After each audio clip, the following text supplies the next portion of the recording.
Hi there. Before we dive into today's episode, I want to ask you an important question.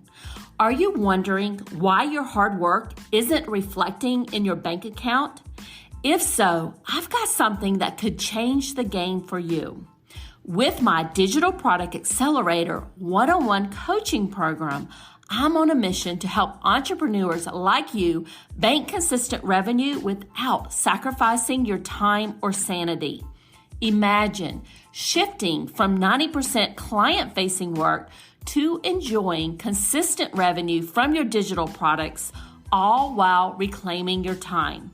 You already know that you don't need another course, and a one-size-fits-all approach isn't going to cut it. What you need is a strategic, long-term plan tailored just for you. So if you're ready to build the profitable, freedom-giving business you've dreamed of, apply to work with me by going to destinycop.com/apply. I cannot wait to learn more about you and your business.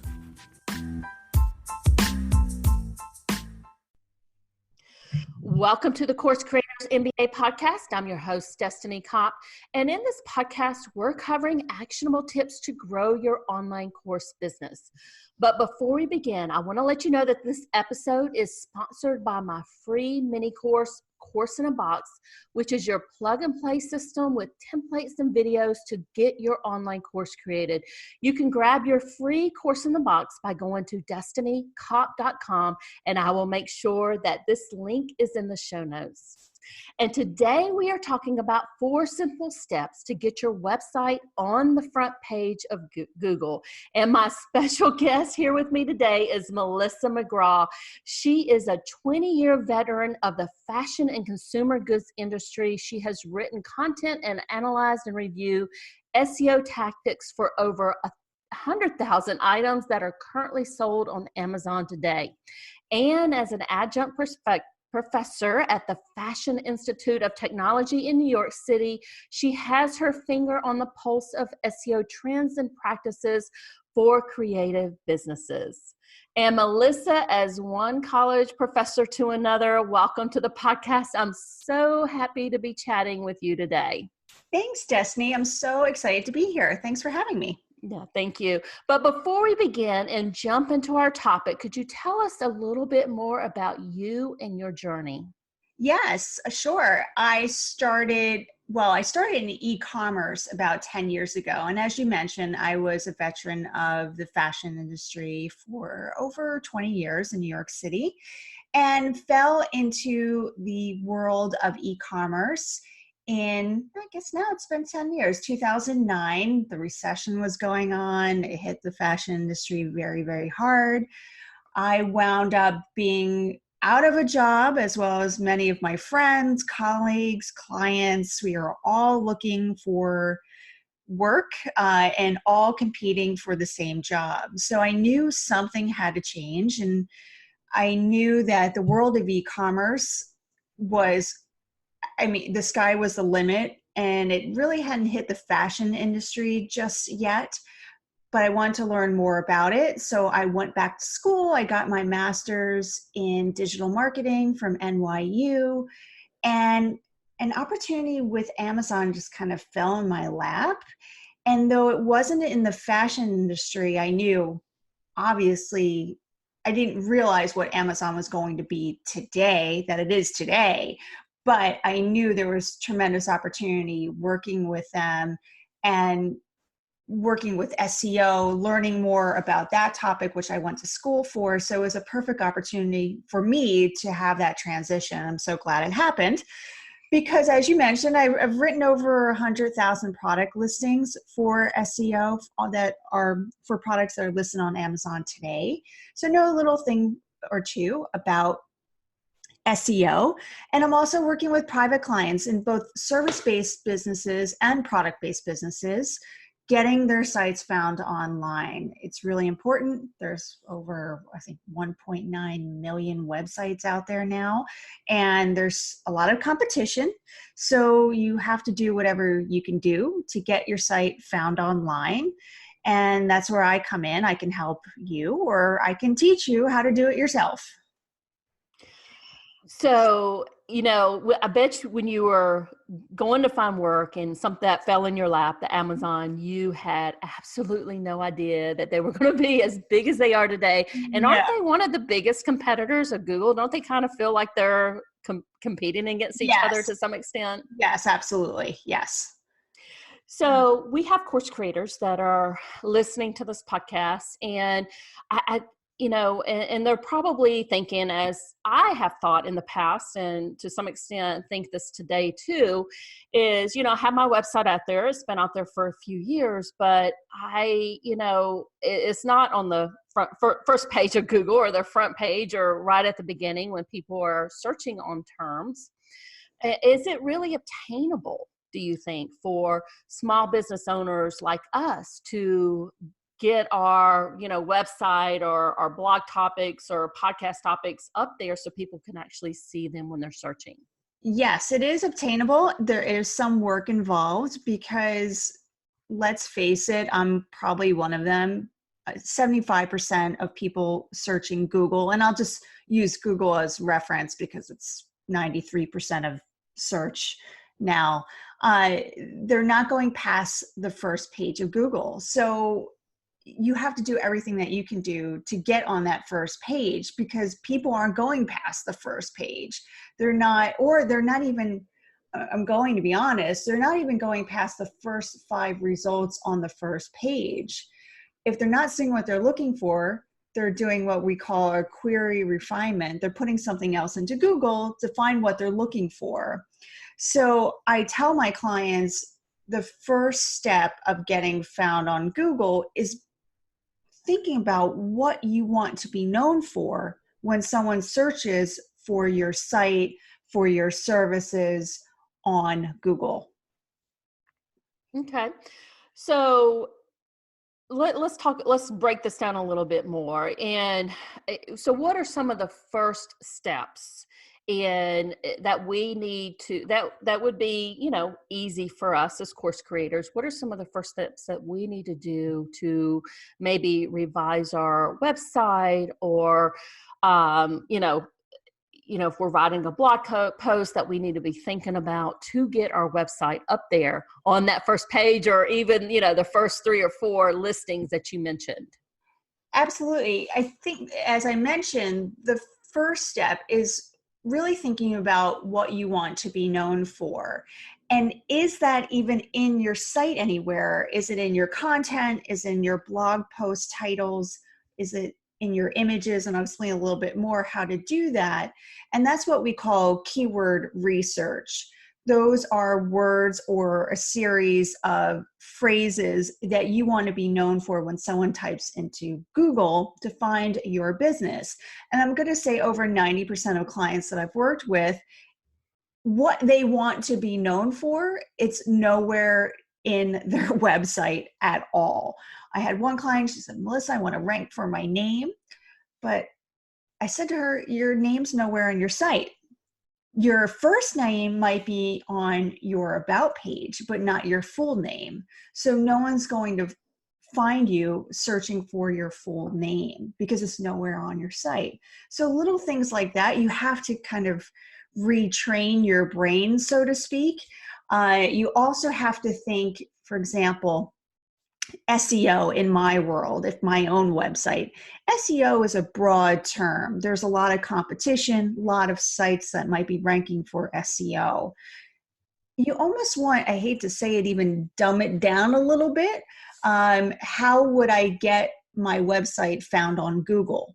Very, very specific search term. So you want to have different variations of these search terms throughout your website. And again, retraining your brain to say, well, how would people really search for my services or my website? So what do you think is the easiest way to find those keywords or figure out what exactly do you need to even put on your website?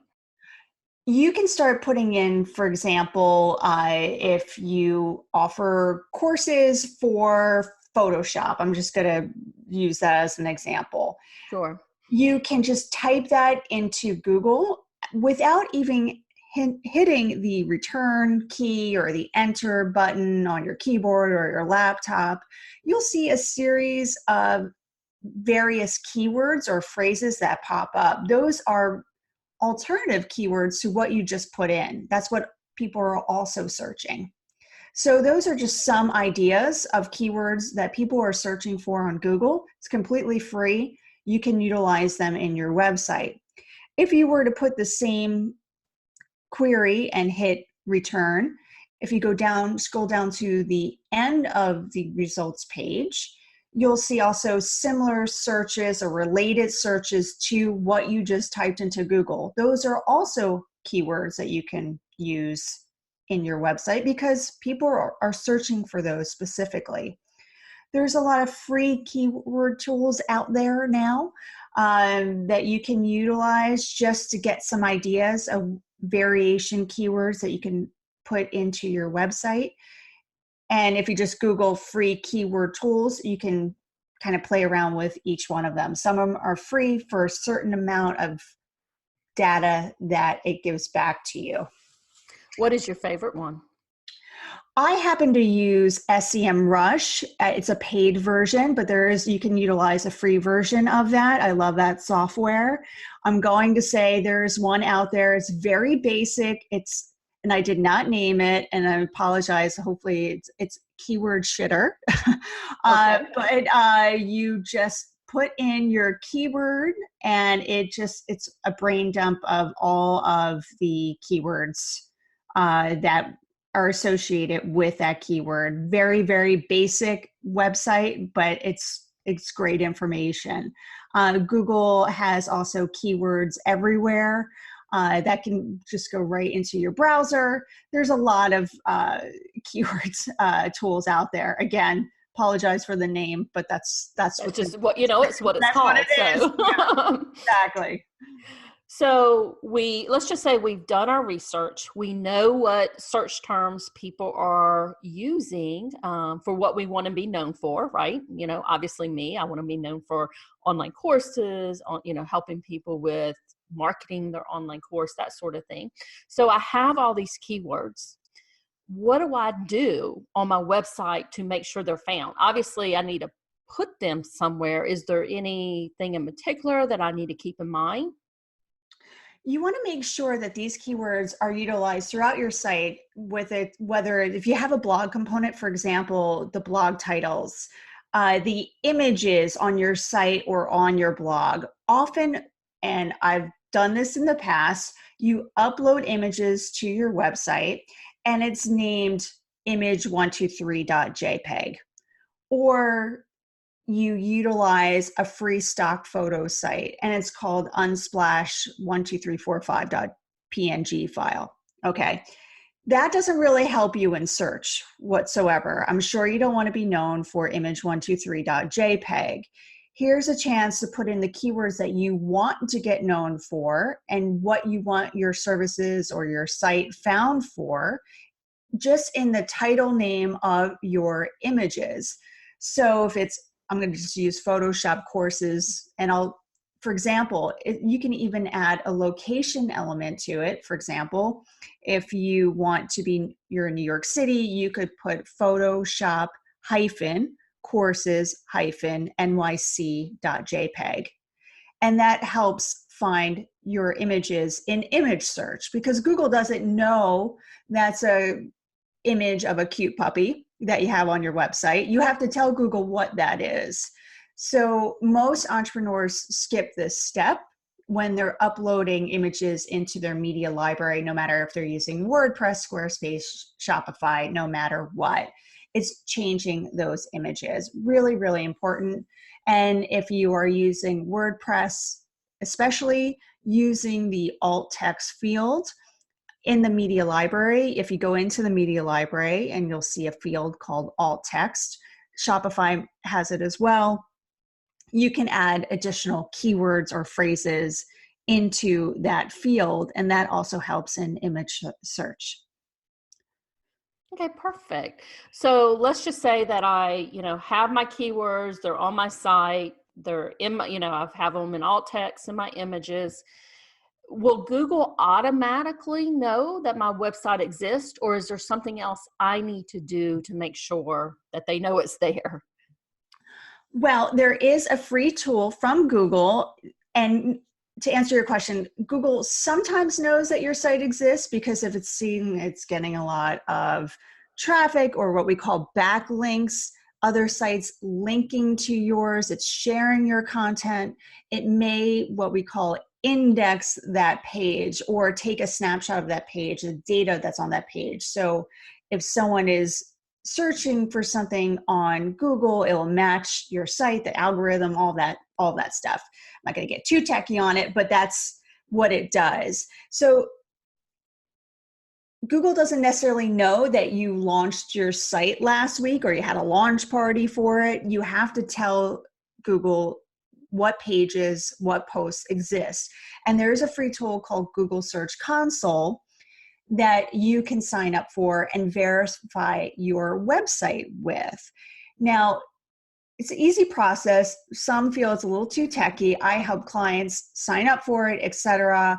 And what I do is submit each page and post to Google to make sure it's indexed, etc.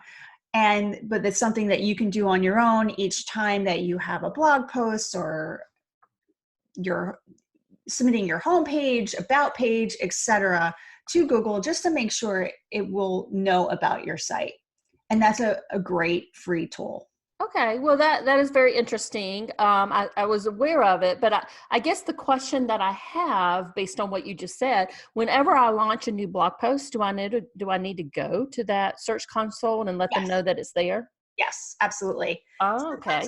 Sometimes just based on the size of your site and Google knowing about your site, it could crawl your site or your post the next day. It just really depends. So I always suggest just submitting it.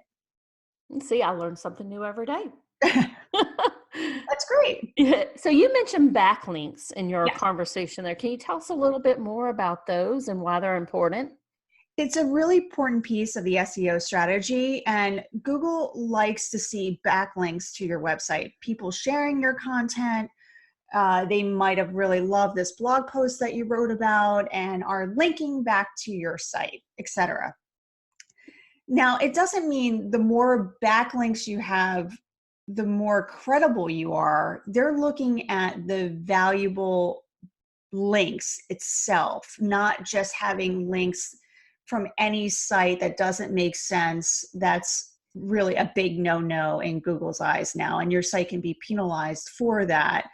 So you want to make sure if, for example, you're starting your backlink strategy, you can be guest posting on other sites and making sure they're linking back to your site. That starts this backlink process.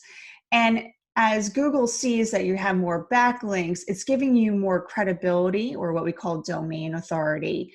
So it can start say, okay, hey, people really, really loving this content. I'm going to start referring the site more in search engine results. So it starts that credibility and gaining trust with Google, and also relevance. Very, very important piece of the SEO puzzle. Okay. Thank you.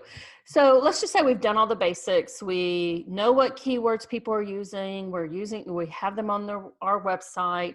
We have gone to the Google Search Console. They know we're here. What are some other things we should start doing to build our SEO strategy to get on that, first page of Google? Google also takes a look at site speed. I don't think anyone has ever said, I love a slow website. And Google doesn't say that either, that's for sure. So you want to make sure your website speed, and sometimes that's due to the host that you're using. It could be all those images that you uploaded. I've done it before. They were like 10,000 kilobyte. They were huge files. I had no idea what I was doing. Make sure they're compressed so it really doesn't slow down your website. So there's a free tool out there. It's called Pingdom, Pingdom. If you just, I think it's pingdom.tools.com or tools.pingdom.com. Can't remember which way it goes. We'll include the link in the show notes. Great. You can put in your URL and then just hit analyze, and it will give you a grade for your website.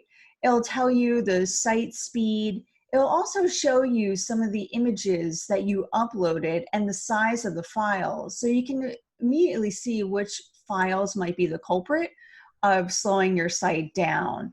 It might give you some techie data that maybe you could pass on to your web developer if there's anything that they can do to really improve the site's performance and speed. But it's a great free tool that I suggest everyone check out.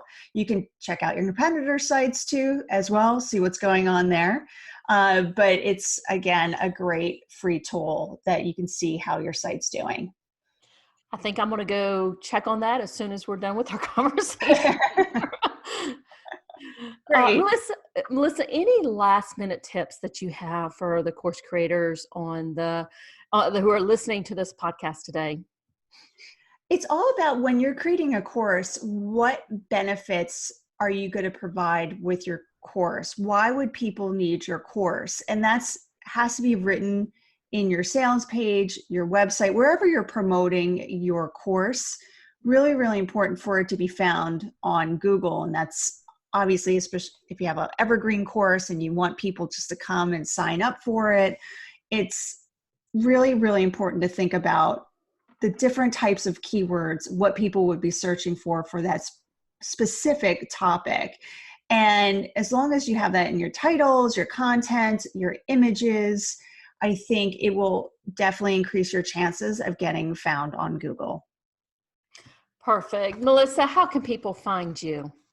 You can head over to my website, thecreativepotential.com. I offer, it's called SEO My Site Now service. If you want, it's a done for you optimization service where I go in and what I just discussed here, I handle all of the back end techie stuff for you. If you don't have time to do it, I have many clients and, Melissa, SEO makes me ill. I don't want to do it at all. I just want someone to do it for me. It's one of those things that usually falls at the bottom of everyone's to-do list, but they know they need to do it. So I help clients out with that. You can find that on my website. There's also a free SEO session. If you want to talk a little bit more about your SEO with me, you can hop on a call with me and we can discuss maybe how we could work together in the future. So you can head over to thecreativepotential.com. I'm also on Instagram, The Creative Potential. Same with Pinterest, The Creative Potential. I think even Twitter, The Creative Potential as well. And we'll make sure that is in the show notes so people can reach you. Great. Thank you so much. Thanks, Melissa. And thanks so much for joining us today, course creators. I hope you enjoyed this episode. Would love for you to rate and review the podcast on iTunes or your favorite podcast platform. Have a great rest of your day. Bye for now.